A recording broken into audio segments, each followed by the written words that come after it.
All right, guys. So over here, we've got a Golf 7 1.4 TSI CPT engine. This would be similar to your other engines as well, the normal 1.4. But nonetheless, what's important is that we've got the DQ200 gearbox. Now, these Megatronics, they differ in two in terms of software. You get, when you're trying to read them from your tool, you get DQ200, then you get D2Q100 MQB, which is this one's. So it's got, you'll see over here, it's got this G. So the software is different. This guy uses G. So the Golf 7s, most of them that I've seen on the 1.4s, they use the G board. And we've been having a lot of problems with this G board, guys. It's been very problematic. So what happens is you find that your vehicle, just put on the key here, you'll find that your vehicle will then be flashing the P over here. I don't know if you can see that here. Yeah, you can see that, right? It's flashing P here, and it will show traction control, it will show electric parking brake faults, all that stuff. The green thing here will disappear, the one that allows you to step on the brake and start the vehicle. But most importantly, your vehicle will come out of park, will not come out of park. So that's the challenge that we've got with this vehicle. It was towed in for that very purpose, guys. And so what tends to fail, if you watch my previous video, it tends to burn out a little bit here in these guys. So here there's a few that came off. There's a few pins that came off. Don't know if I'll be able to show you here. Let me just show you here. You can see that there's some pins that came out here, like this one. You can see this one goes up like that. It goes up, you see. So this pin, these two, you can see that they go up. So that's where you get the immittance fault from. You can see that they are completely up here. So these pins are actually supposed to be welded on here. They are welded on here. It's aluminum and it's welded on here. So soldering it doesn't work. Soldering will come off, as you saw in the previous video. So what then happens is this problem becomes immitent. Sometimes it starts and it engages gears, sometimes it doesn't. And it feels like when you cool the vehicle down, it will be fine. When you drive it, then it will again sometime and then disconnects and that kind of thing. So it's an immitent fault, and then it starts happening more frequently, and then eventually it gives up the ghost. So the first thing that we checked the wiring, we checked the power cables, the ground cables, we checked the CAN cables to check if it gets to the CAN gateway. It's okay, it's communicating, that's fine. So we did continuity test on that.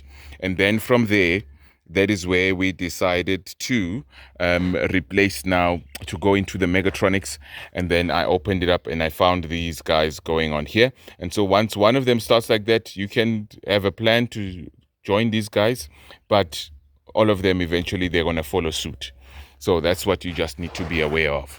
So then the next thing, then I had to replace the board, but I've replaced this G board with a D board. So in other words, the part number would say a D at the end. So because the D, we don't have really these issues. I don't know what's going on with this board. I think the microchip on this, I think it's 1567. On the D board, it's 1545. So so now we've done that. We've taken basically what's inside here and put it inside a D board. And so it thinks it is a G board, even though it's a E board. It's a D board. It thinks it's a G board, even though it's a E board. So the hardware is D board. Yeah. So now it's able to communicate, and I will just put back the Megatronics into the vehicle, and then I'll show you guys what it's like having been fixed. Right.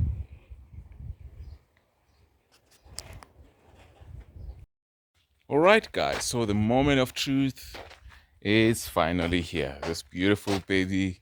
It's got radar sensors there, lane keeping, whatever. He is good now. So the Megatronics has been put back, and let me show you something here. I've put back the interior. Just gonna have it cleaned now. Use the dust and the fingerprints on there. You know, that gloss finish, that black gloss finish, piano finish, it's got that habit of fingerprints there. So we're just gonna clean that up a bit. But this is where I want to show you the magic from. So where's the key at? Right, there's the key. Put it on here. I'm gonna switch it on just a bit here. You see, this is that green thing that disappears there, right there. So when you press your brake pedal, it's supposed to disappear, but when it starts flashing the P like it was earlier, and it disappears there and stuff like that, or it gives you issues, that's what then happens. So let's start it up now. You can see it starts right up and goes to D mode. There he is. I've got it on S1 now. Let me put it on normal driving mode.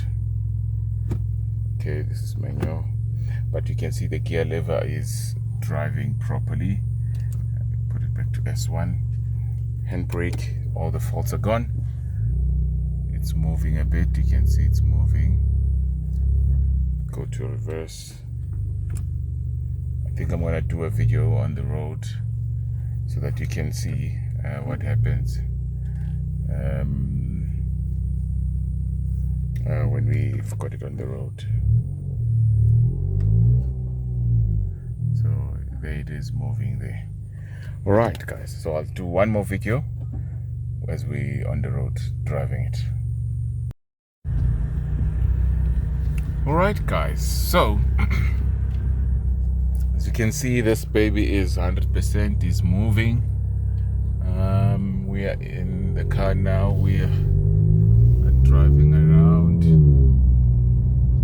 It is changing gears, like very happy. It's very, very happy.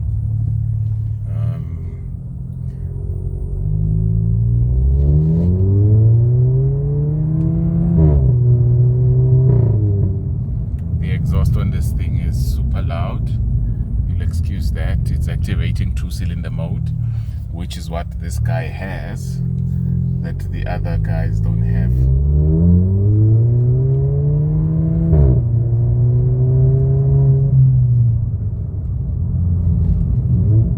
Downshift.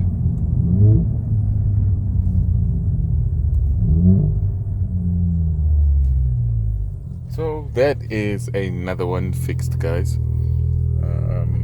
Yeah, thank you so much for subscribing. Please do subscribe if you haven't.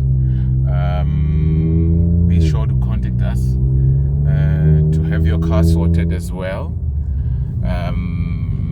If you're far as well, we do give some advice on things to check out for to verify the issues. I get a lot of calls that I advise people on and what they need to check out for. Right, thank you so much, guys. I'm gonna now monitor the fuel consumption issue that the owner was complaining about in this car, that it's heavy on fuel. So that's what I'm monitoring now with my diagnostic.